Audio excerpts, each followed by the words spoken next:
Welcome to Tomorrow's World. There have always been troubling times, but thinking people are concerned. While most of us live in relative peace, there are signs that all is not well. Something is different. We see a social and geopolitical upheaval taking place before our eyes. And we know that if things go wrong, this time around, mankind has unimaginable weapons of destruction at his disposal. Yes, times are changing. And some believe we are living in the biblical last days, that Armageddon is on the horizon. Is it? Today on Tomorrow's World, I'll be giving you 10 signs that indicate Armageddon is not far off. And I'll be offering you a free resource titled Armageddon and Beyond that explains there is good news in the end. Be sure to have writing material available to take down contact information and stay tuned for 10 signs leading to Armageddon.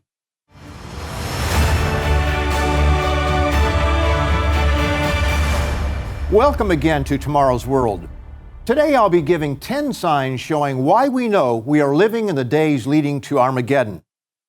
Many of these have been covered before on Tomorrow's World. I'll review those briefly and focus on two that you may not be aware of. Many recognize our world is heading in a bad direction, and they're concerned for their future and that of their children and grandchildren. Will we destroy all life from planet Earth? Let me answer that question right now. The answer is no. All life is not going to be destroyed. The same source that predicts a time of worldwide chaos and destruction also assures us that mankind will survive. But there are challenging times ahead in the short term. We are heading into a time unprecedented, when literally billions will die from global conflicts and natural disasters. Yes, you heard me right, billions with a B. Our world is changing in ominous ways. Something is wrong, and thinking people realize this. The United States is badly divided, and it's difficult to comprehend how the divide can be bridged. No one knows for sure how Brexit will affect the United Kingdom. Europe is equally confused about its future, and far right-wing parties are gaining strength across the continent, reminiscent of the 1930s that led to World War II. And Turkey is claiming control over a large portion of the Mediterranean. Populations are rising up in Central and South America against corrupt and incompetent governments. What's happening? What conditions does the Bible indicate that will lead to Armageddon?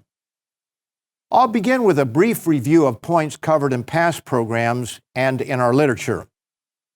The 12th chapter of the book of Zechariah makes this prediction. Behold, I will make Jerusalem a cup of drunkenness to all the surrounding peoples when they lay siege against Judah, that's the Jews, and Jerusalem. And it shall happen in that day that I will make Jerusalem a very heavy stone for all peoples, though all nations of the earth are gathered against it. Then in Zechariah 14 it explains further in verses 1 and 2. Behold, the day of the Lord is coming, for I will gather all the nations to battle against Jerusalem. Half of the city shall go into captivity, but the remnant of the people shall not be cut off from the city. Here are 3 signs we glean from these 2 passages in Zechariah. Sign number 1, Jerusalem will be a troubled spot in the world. Zechariah refers to it as a very heavy stone.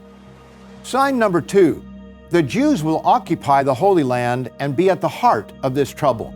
Remember, the Jews were banned from Jerusalem in 135 AD and had no control over the city until 1948.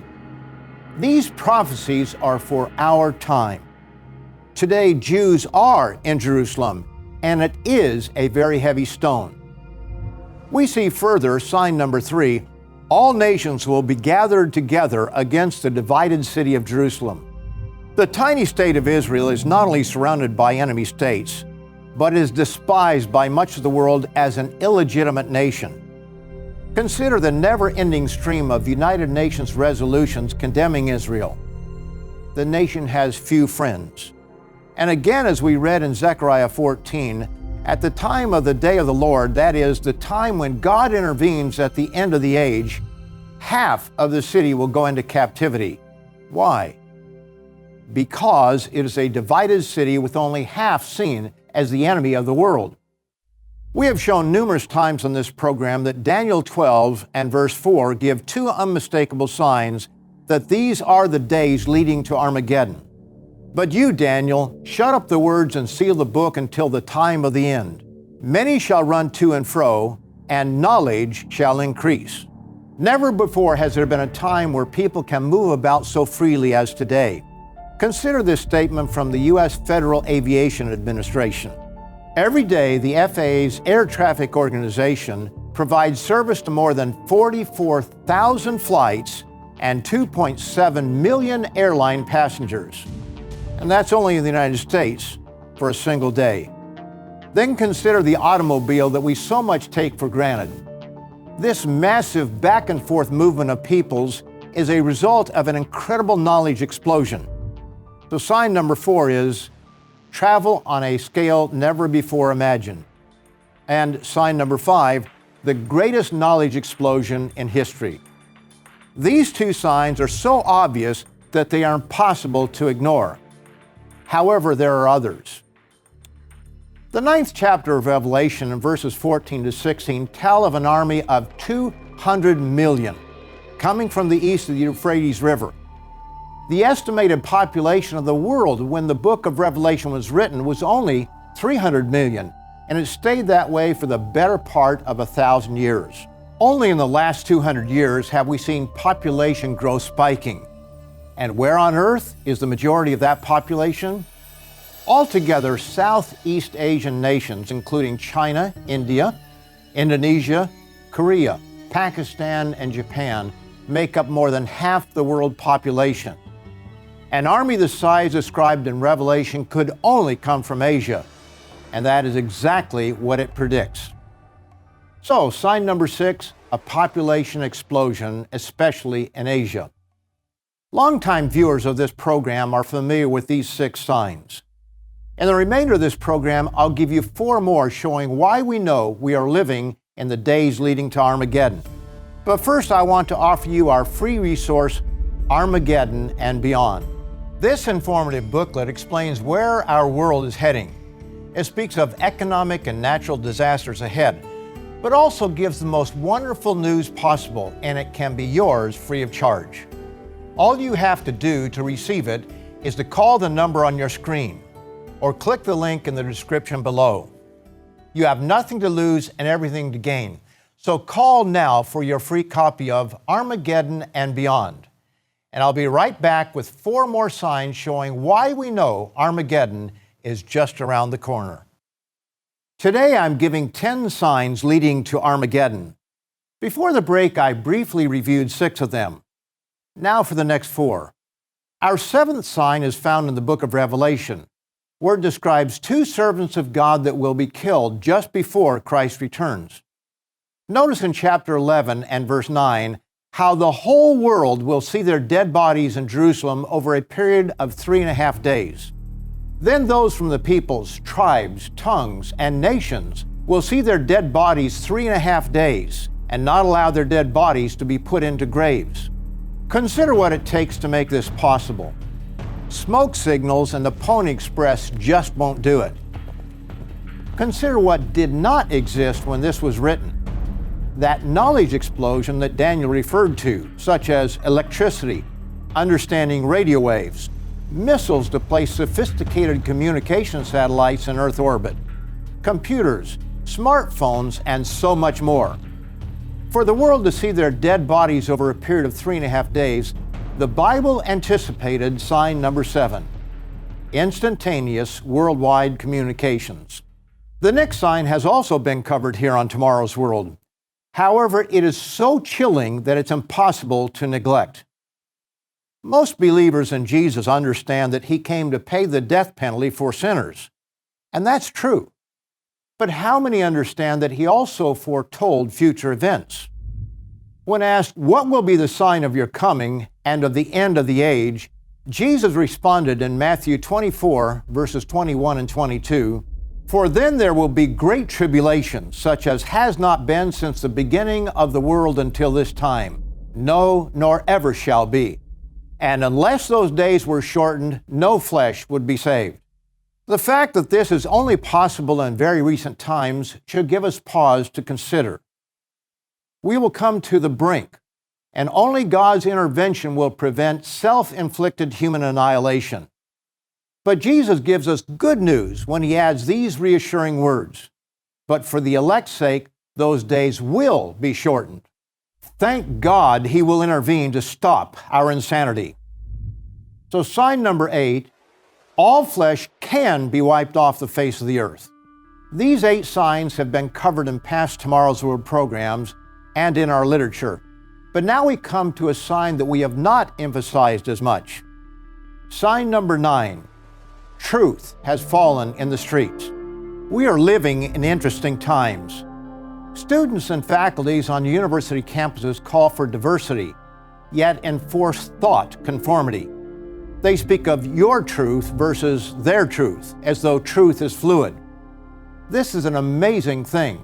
This is especially so in the United States, where freedom of speech was once considered a sacred right and enshrined in the First Amendment to the Constitution.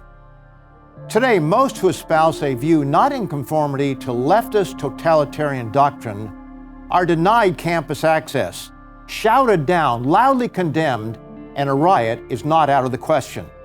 And sadly, the mainstream media no longer disguises their leftist bias, but promotes these ideologies.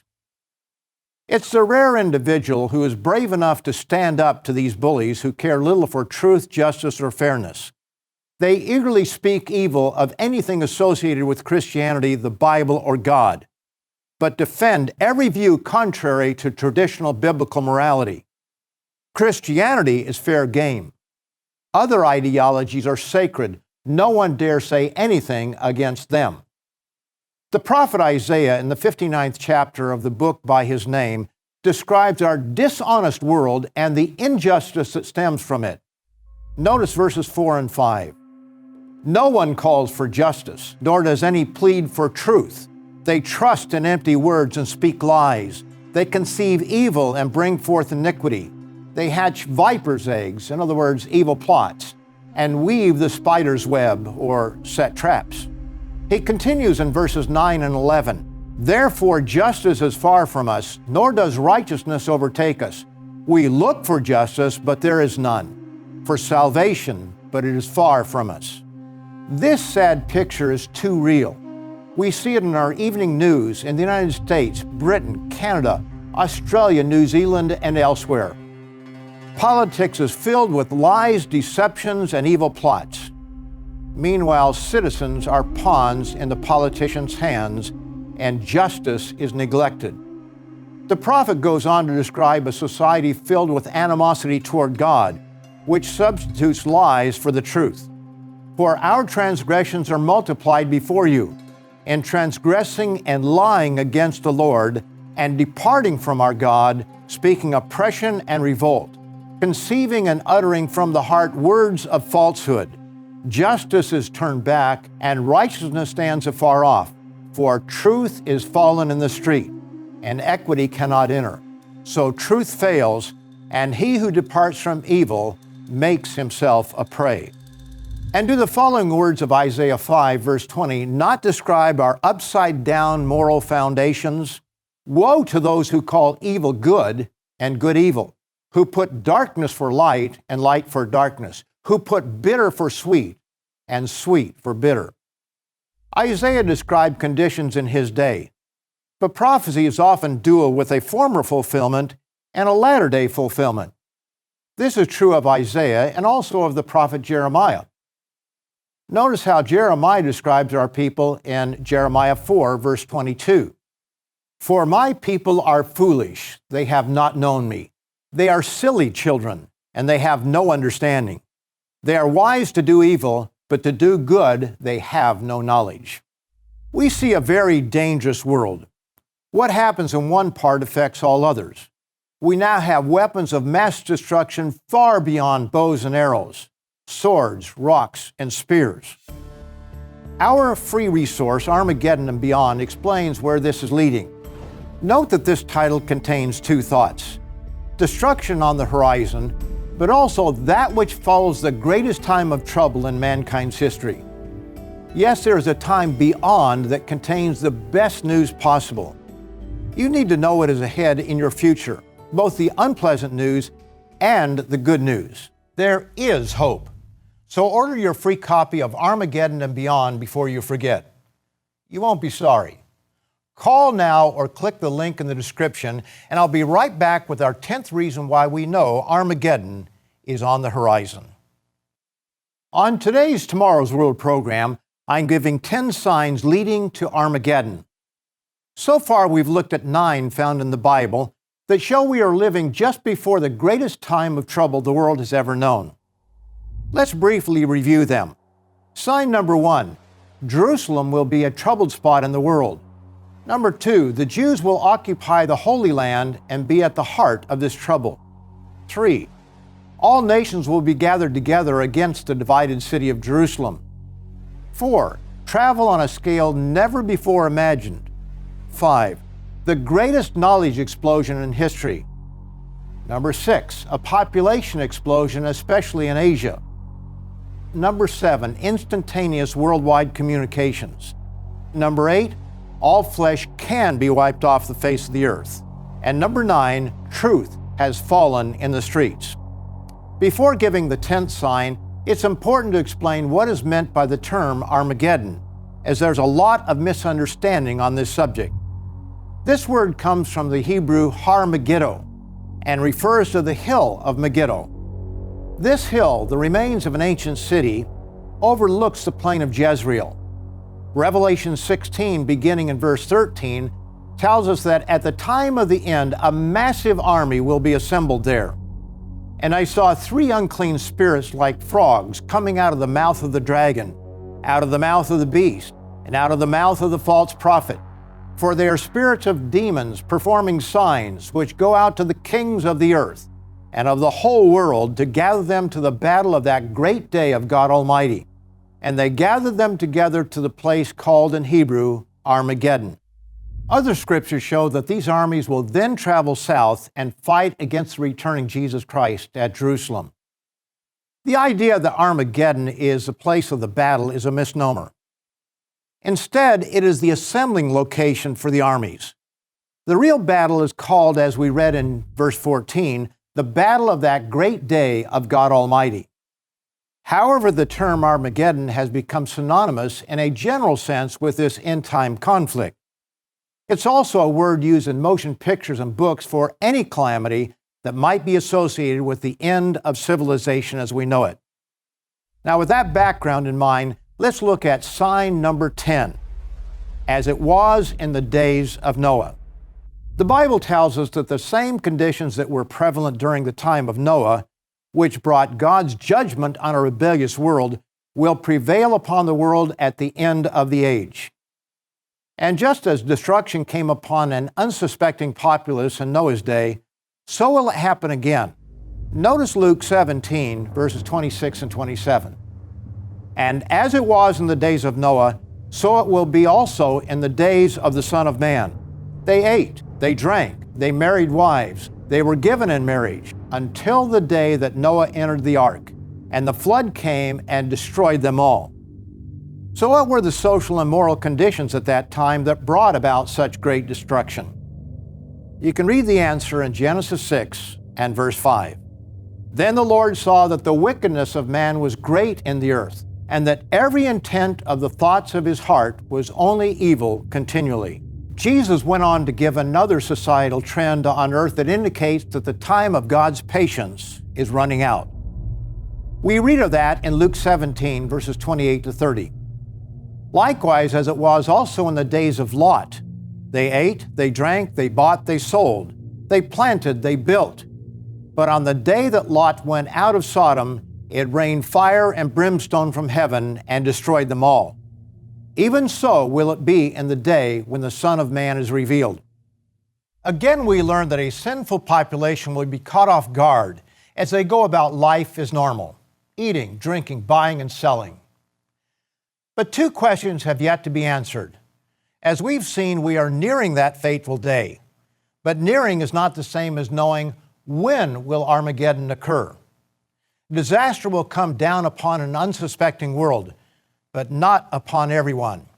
Perhaps the more important question is, can you escape Armageddon?